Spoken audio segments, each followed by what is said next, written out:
Dear student, welcome to our YouTube channel easy education group. आज हम English में class 6, 7, 8 में बेसिक ग्रामर में पढ़ रहे हैं। सबसे पहले हम टेंस पढ़ेंगे। यहाँ टेंस मीन्स होता है आपका काल, the time of action shown by the verb.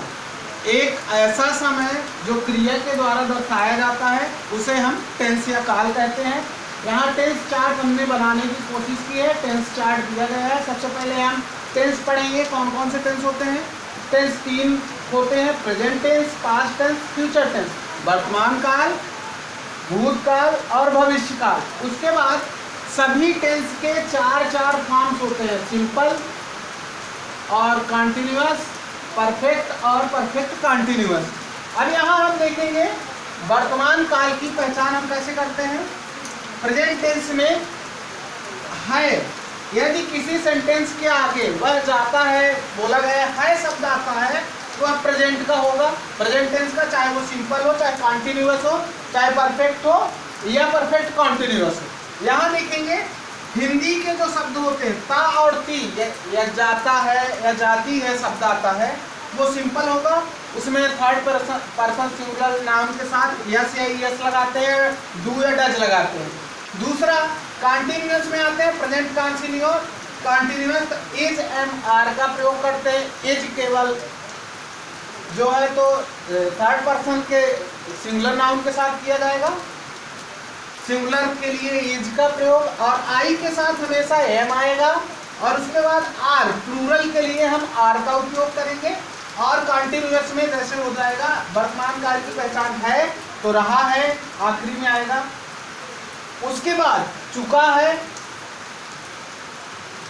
यहां देखेंगे चुका है, परफेक्ट टेंस में कोई कार्य पूर्ण हो चुका है, तो यहाँ हैज और हैव का प्रयोग करेंगे। ये आपकी हेल्पिंग वर्ब है। हैज जब थर्ड पर्सन सिंगुलर नाउन होगा, एक व्यक्ति के लिए बोला जाएगा, तो he has, yes he has. Simple यदि बोथ के लिए आएगा तो हैव का उपयोग करेंगे टेंस में। उसके बाद अब परफेक्ट कंटिन्यूअस टेंस में देखेंगे तो उसकी जो क्रियाएं होती हैं, हेल्पिंग वर्ब हैज बीन का प्रयोग यहाँ किया जाता है, हैज के साथ बीन का। थर्ड पर्सन सिंगुलर नाउन के लिए ही, सी, इट के लिए हम हैज का प्रयोग करेंगे। दे, आर, वी के लिए हम हैव बीन का प्रयोग करेंगे। अब यहाँ देखेंगे इसी तरह दूसरे टेंस में आते हैं, पास्ट टेंस या भूतकाल। इसकी पहचान है किसी सेंटेंस के वाक्य में आखिरी में था शब्द लगा होगा। था शब्द लगा होगा मतलब वह कार्य कर चुका था, ठीक है। तो इसमें डिड, सिंपल में डिड का प्रयोग करेंगे, हेल्पिंग वर्ब डिड है। और दूसरे में कंटिन्यूअस में रहा, था आ जाएगा। और आपका वाज और वेयर, वर लगाएंगे, वाज और वर। वाज ही, सी, इट के साथ थर्ड पर्सन सिंगुलर नाउन का। सिंगुलर नाउन जो होंगे, नाउन या प्रोनाउन सिंगुलर होंगे, उनके साथ वाज या प्लूरल होंगे तो वेयर का प्रयोग करेंगे हम कॉन्टिन्यूअस में। उसके बाद पास्ट टेंस का परफेक्ट यदि हम पढ़ेंगे तो चुका था। जैसे मैंने बोला मेरे आने से पहले प्रदीप आ चुका था स्कूल में, तो हैड का प्रयोग करेंगे, ये परफेक्ट टेंस है। उसके बाद अब अगला परफेक्ट कंटिन्यूअस टेंस में, पास्ट परफेक्ट कंटिन्यूअस टेंस में हैड बीन का प्रयोग। इसमें देखेंगे समय के लिए रहा प्लस समय, रहा प्लस समय, मतलब वह समय से, प्रदीप समय से आ चुका था। परफेक्ट टेंस में हम लगाएंगे तो प्रदीप सुबह 8 बजे आ चुका था स्कूल। उसके बाद आ जाते हैं हम फ्यूचर टेंस, किसी कार्य का होना या होगा, बाद में फ्यूचर में हम करेंगे, मतलब कल प्रदीप स्कूल आएगा, ऐसे। तो यहाँ सबसे पहले किसी शब्द में वह गाना गाएगा, मतलब फ्यूचर टेंस में सिंपल, तो यहाँ विल और शैल का प्रयोग करेंगे। आई और बी के साथ शैल का प्रयोग करते हैं, बाकी के साथ हम विल का यूज कर सकते हैं। विल का प्रयोग ही ज्यादातर फ्यूचर टेंस में किया जाता है। ये फिर उसके बाद गा, इसकी पहचान है, वह कल भी आएगा समय से। उसके बाद कंटिन्यूअस में, फ्यूचर कंटिन्यूअस में होगा, वह प्रदीप मतलब प्रदीप आ रहा होगा, विल बी का प्रयोग करेंगे टेंस में। उसके बाद चुका होगा, ये फ्यूचर की पहचान है, होगा शब्द अंत में आएगा। प्रदीप आ चुका होगा, विल है, प्रदीप विल है कम टू स्कूल। उसके बाद रहा और प्लस समय, रहा होगा या समय से आ रहा होगा, प्रदीप समय से आ रहा होगा, तो विल हैव बीन का प्रयोग। याद रखना यहाँ पहचान क्या है बच्चों, किस में रहा शब्द आएगा, कंटिन्यूअस में, चाहे प्रेजेंट हो, चाहे पास्ट हो, चाहे फ्यूचर हो, उसमें रहा शब्द आएगा। प्रेजेंट कंटिन्यूअस, पास्ट कंटिन्यूअस या फ्यूचर कंटिन्यूअस में रहा शब्द आएगा। और परफेक्ट कंटिन्यूअस में रहा के साथ साथ समय भी आएगा, या एस्टरडे या टाइम जो दिया रहेगा वो होगा आपका, चाहे प्रेजेंट परफेक्ट कंटिन्यूअस हो या पास्ट परफेक्ट कंटिन्यूअस हो या फिर फ्यूचर परफेक्ट कंटिन्यूअस हो, उसमें समय दिया रहेगा। उसके बाद यहाँ हम परफेक्ट में ये जो आपकी हेल्पिंग वर्ब जो इंग्लिश से सभी दी गई हैं, हिंदी से सेंटेंस पहचानने के लिए है, और इंग्लिश में हम ये हेल्पिंग वर्ब दी गई हैं, सभी की बताई गई हैं। यहाँ बच्चों अब टेंस के जो फार्मूले हैं उसका चार्ट दिया गया है, जैसा कि अभी हमने पढ़ा है, पहचान करना और हेल्पिंग वर्ब के बारे में पढ़ लिया है। सबसे पहले यहाँ चार्ट में देखिए टाइप तो वही है आपका वर्तमान, प्रेजेंट टेंस और पास्ट टेंस और फ्यूचर टेंस। पहचान जो है रहेगा सेंटेंस के, और पास्ट टेंस में था और फ्यूचर टेंस में होगा।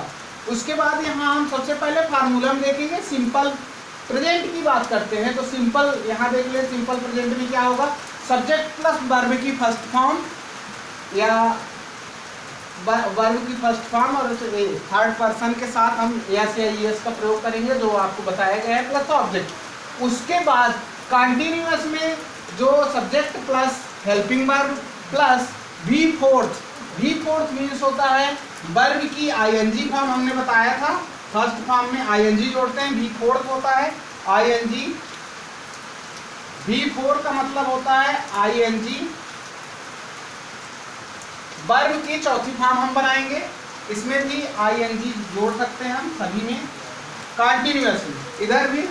तो कंटिन्यूअस में प्रेजेंट कंटिन्यूअस में हम क्या करेंगे, subject plus helping verb plus verb की ING form V four form plus object. उसके बाद परफेक्ट में कोई भी हो, प्रेजेंट का हो, चाहे पास्ट का हो, चाहे फ्यूचर का, वर्ब की हमेशा थर्ड फॉर्म ही लगती है, तो सब्जेक्ट प्लस हेल्पिंग वर्ब जो हमने पढ़ा है। उसके बाद वर्ब की तीसरी फॉर्म प्लस ऑब्जेक्ट या अदर वर्ड जो आएंगे आपके। उसके बाद यहाँ देखेंगे परफेक्ट प्रेजेंट परफेक्ट कंटिन्यूअस का फार्मूला यहाँ दिया गया है, subject plus helping verb plus been. Helping verb के साथ ही बीन का प्रयोग होता है, हमने बताया है बीन यहाँ समय के लिए दर्शाया गया है, बीन शब्द। तो यहाँ हम सब्जेक्ट प्लस हेल्पिंग वर्ब के साथ बीन लगाएंगे और प्लस वर्ब की आईएनजी फॉर्म चौथी फॉर्म प्लस ऑब्जेक्ट। उसके बाद पास्ट टेंस का हम देखेंगे सिंपल, तो सब्जेक्ट प्लस वर्ब की सेकंड फॉर्म हमेशा लगाई जाती है, डीड जो होती है आपकी जो बताया गया है प्लस ऑब्जेक्ट। उसके बाद यहाँ पास्ट कंटिन्यूअस का फार्मूला दिया गया है, यहाँ subject plus helping verb plus verb की आईएनजी फॉर्म प्लस ऑब्जेक्ट चौथी फॉर्म या आईएनजी फॉर्म हम कह सकते हैं। उसके बाद यहाँ पास्ट परफेक्ट में हमेशा हैड का प्रयोग किया जाता है। यहाँ देखेंगे सब्जेक्ट प्लस या हेल्पिंग वर्ब ही है, हैड प्लस वर्ब की थर्ड फॉर्म, जैसे गो वेंट गॉन में go first form, went second form और गॉन थर्ड फॉर्म होती है। उसी तरह हम इसमें प्रयोग करेंगे हैड का पास्ट परफेक्ट में प्लस वर्ब की तीसरी फॉर्म, उसके बाद ऑब्जेक्ट। और पास्ट परफेक्ट कंटिन्यूअस में हम सब्जेक्ट के साथ हेल्पिंग वर्ब प्लस बीन लगाएंगे। याद रखना बीन सभी में लगेगा, सॉरी इसमें बीन नहीं लगा था, बीन लगेगा सभी में। तो subject plus helping verb plus been plus verb की ING form fourth form plus object, ये आपका फार्मूला पास्ट टेंस का कंप्लीट होता है। उसके बाद हम फ्यूचर टेंस में इसकी पहचान है होगा, या फ्यूचर में कोई काम यदि हम करेंगे, जैसे आपकी स्कूल लगभग अक्टूबर में खुलेगी ऐसी, तो सब्जेक्ट सिंपल में यदि हम फ्यूचर सिंपल टेंस का फार्मूला देखें तो यहाँ सब्जेक्ट के साथ साथ विल का प्रयोग किया जाता है और वर्ब की फर्स्ट फॉर्म लगाई जाती है। उसके बाद ऑब्जेक्ट या अदर वर्ड आ जाते हैं। फिर फ्यूचर कंटिन्यूअस टेंस में विल बी का प्रयोग किया जाता है। यहाँ विल और बी, यहाँ देखेंगे सब्जेक्ट प्लस विल बी का प्रयोग प्लस वर्ब की फोर्थ फॉर्म आईएनजी फॉर्म जो होती है आपकी, प्लस ऑब्जेक्ट और अदर वर्ड जो आपके आएंगे। उसके साथ फ्यूचर परफेक्ट टेंस में हमने जैसे कि बताया है, परफेक्ट टेंस किसी का हो, उसका चाहे फ्यूचर हो, चाहे पास्ट हो, चाहे प्रेजेंट हो, तो उस पर हम वर्ब की थर्ड फॉर्म लगाते हैं। याद रखना 3 चीज़ें किसी सेंटेंस को बनाने के लिए इंपॉर्टेंट होती हैं, सब्जेक्ट, वर्ब और ऑब्जेक्ट, 3 चीज़ों होनी ही चाहिए।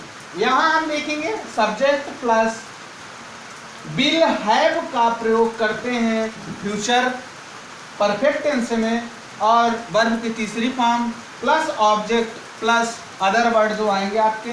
उसके बाद हम subject plus helping verb plus been का प्रयोग हम समय दर्शाने के लिए परफेक्ट कॉन्टिन्यूअस टेंस में पढ़ेंगे। बीन सभी में लगा हुआ है, यहाँ बीन इसकी पहचान है, मीन्स परफेक्ट कॉन्टिन्यूअस की।